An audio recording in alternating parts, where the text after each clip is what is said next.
cet invité aujourd'hui, c'est vous, Mackenzie Orsel. Bonjour. Bonjour. Bienvenue sur ce plateau. Merci d'être là. Vous êtes haïtien, écrivain. Votre dernier roman, La Somme humaine, publié aux éditions...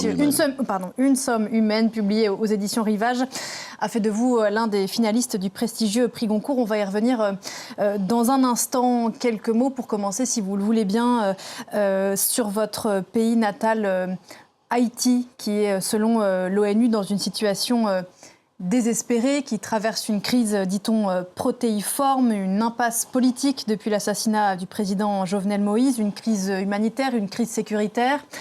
Nous avons sur cette antenne diffusé ces jours-ci un grand document consacré à la violence menée par les gangs, notamment au Port-au-Prince. En quelques mots, est-ce que vous pourriez nous dire ce que ces nouvelles d'Haïti vous inspirent ? Si elles m'inspirent, enfin non, mais c'est des nouvelles qui me font me poser beaucoup de questions, c'est-à-dire par rapport à Haïti, comment ce pays a pu naître et dans quelles conditions. Et le message qu'il a pu envoyer au monde entier, c'est-à-dire au tout début du 19e siècle, 1804, on a placé l'être humain au centre de son humanité. Et on a vu ce qui s'est passé en 2020 aux États-Unis et avec George Floyd. Et tout le monde descendait dans les rues, descend encore dans les rues pour crier et Black Lives Matter. Et nous, on l'a fait en 1804. Donc moi, je suis écrivain, je raconte des histoires. Ce qui m'intéresse, c'est pas... j'ai pas de réponse toute faite à vous donner. Et moi, ce qui m'intéresse, c'est la question. Pourquoi Haïti? D'où viennent les armes? Par quels moyens? Qui a payé? Pourquoi Haïti? On parle d'un territoire de 27 750 km², environ 10 millions d'habitants. Et c'est-à-dire, c'est un pays qui vit une situation catastrophique. Mais pourquoi ce mépris et de ce qui se passe en Haïti, le mépris international? C'est-à-dire, il n'y a pas qu'en Haïti où ça ne va pas, mais dans le monde entier. Moi, j'ai regardé la télé dans la salle d'attente et tout ce que vous montrez, c'est assez déprimant. Et ce n'est pas des nouvelles glorieuses, joyeuses du monde. Non. Mais on a l'impression que Haïti, ça interpelle. Ça interpelle, mais pourquoi ça interpelle? Et si ça interpelle, pourquoi on ne fait pas quelque chose? Vous pensez qu'il faut une force internationale en Haïti? Non, je ne sais pas. Non, oui, je ne sais pas. La question qui m'intéresse, que je voulais vous poser en évoquant Haïti, c'est qu'est-ce que vous avez fait de ce chaos-là? Qu'est-ce que votre littérature peut face à ce chaos-là? Je ne sais pas grand-chose. Hein. Moi, la fiction brasse le réel. Et moi, je vais chercher dans les histoires individuelles des choses à montrer au monde, à donner à voir aux lecteurs. La littérature, c'est peut-être le chemin. Peut-être la littérature nous montre le chemin, mais c'est peut-être pas le chemin. Parce que vous avez dit qu'Haïti, c'est un pays d'ombre et que vous puisiez dans cette ombre-là? Le monde, c'est un espace où il y a pas mal d'ombres, et finalement. Moi, j'ai beaucoup voyagé, j'ai vu cette misère, ce désespoir un peu partout. Et j'ai écrit ce livre justement pour montrer que la misère n'est pas haïtienne, c'est pas une spécificité haïtienne. Qu'elle est universelle.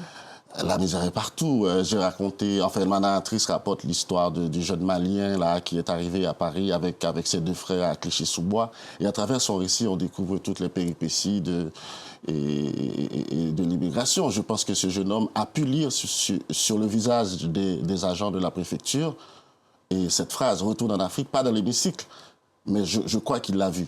Et qui résonne d'ailleurs cette phrase avec l'actualité politique en France, si l'on peut dire. Alors effectivement, ce livre, donc Une somme humaine, c'est un sujet qui aborde beaucoup de sujets. On suit, pour ceux qui n'ont pas lu ce livre, une jeune femme qui est née dans une famille aisée, loin effectivement pour autant d'être épargnée par la vie, qui évoque effectivement l'université de la violence. Et c'est intéressant que vous parliez de ce personnage qui s'appelle Orsel, qui est malien.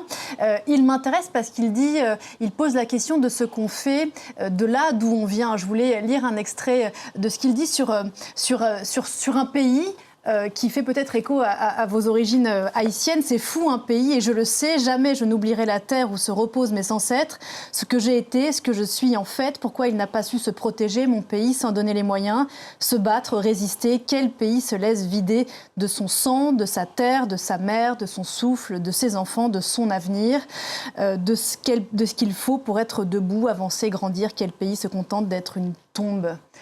Vous pensez à quoi quand vous écrivez ça? À tout, au monde. Orcel pense, le personnage pense à son pays. Le Mali, en écrivant ça, je pense à Haïti, je pense à tous ces pays écrasés, occupés, appauvris, pillés.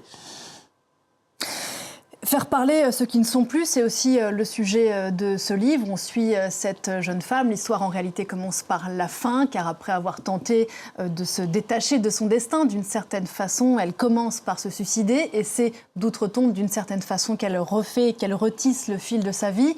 Ça nous renvoie à un autre roman que vous aviez écrit et qui nous ramène, là encore, en Haïti en 2010, qui s'appelait Les Immortels. Et là, vous aviez voulu faire parler les prostituées de Port-au-Prince, car vous disiez qu'une ville qui n'a plus de prostituées, c'est une ville qui ne vit plus.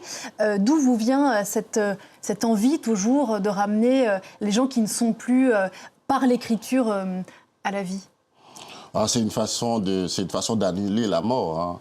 La mort qui est présente partout, qui arrive à se faufiler partout, hein, dans le langage, dans nos mots, dans notre vie au quotidien. Et j'ai essayé dans ce roman Une somme humaine, justement, de partir du plus loin possible, c'est-à-dire de ce qu'on ne connaît pas, de l'inconnu, et remonter le fleuve de l'existence jusqu'à une forme de renaissance.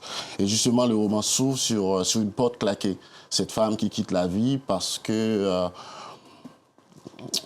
estime qu'elle n'est pas dans le bon corps, dans la bonne existence, dans le bon pays, dans la bonne société. Et tout de suite après apparaît le village, avec tout ce qu'on retrouve. D'où elle vient? Et dans un village français, le bar à vin, le bureau de poste. Un village qui est un tas de tombes au milieu de rien.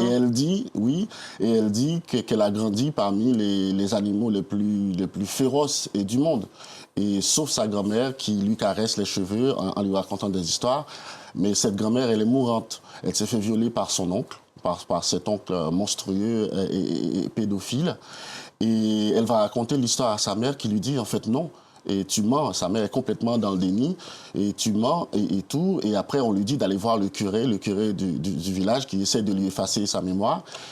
Et finalement, elle va quitter ce village pour Paris, parce que Paris, dans sa tête, c'est la ville où elle pourra tout réparer, tout oublier, et jusqu'à sombrer dans une errance infernale.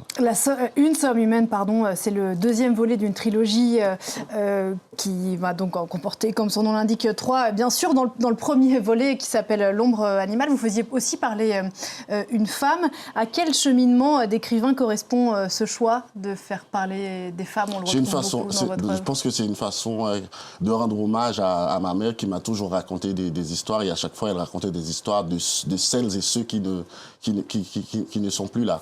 Et donc, depuis quelques années, j'écris avec sa voix et dans ma tête.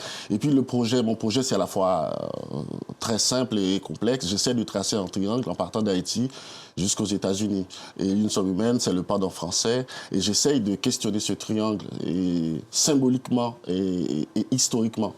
Et en faisant se rencontrer deux histoires, une petite histoire, l'histoire de quelqu'un, une histoire individuelle, et la grande histoire. Donc, dans L'ombre animale, c'est la voix d'une vieille femme qui parle depuis le lieu de la mort. Une somme humaine, c'est une jeune Française depuis le lieu de la mort.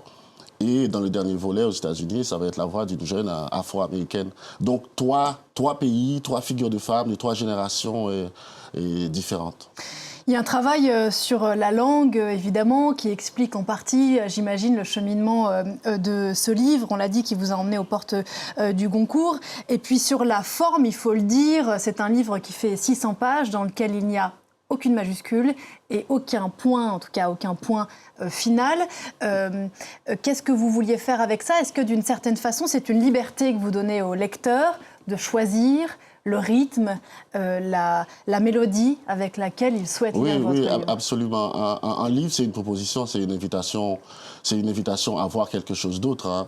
Et il y a plein d'histoires. Hein. Tout le monde se raconte des histoires. Tout le monde raconte des histoires. Il y en a partout. Et je pense que la littérature, c'est d'abord le travail sur la langue. Et le travail sur comment la langue va tout emporter. Et finalement, j'invite le lecteur à faire un voyage dans le langage et dans la réinvention du réel, dans une façon de poser les choses. Parce que finalement, ce qu'on nous raconte, c'est des bribes de choses. On ne prend pas le temps de raconter. Quand on regarde la télé, on voit des bribes d'images, et on ne prend pas le temps. On ne sait pas d'où elles viennent. Et justement, le roman, le récit est là pour ça, la littérature est là pour ça, pour poser les choses et inviter le lecteur à faire ce voyage. Merci de nous permettre d'avoir pendant quelques instants arrêté le temps. Merci beaucoup, Mackenzie Orsel, d'être venu nous parler d'une somme humaine, donc publiée aux éditions Rivage. On l'a dit, c'est un très bel objet à la fois sur le fond et sur la forme. Le deuxième volet d'une trilogie qui, on l'a dit, nous emmènera aux États-Unis pour clôturer ce travail. Merci infiniment. Merci à vous. Très bonne journée à vous.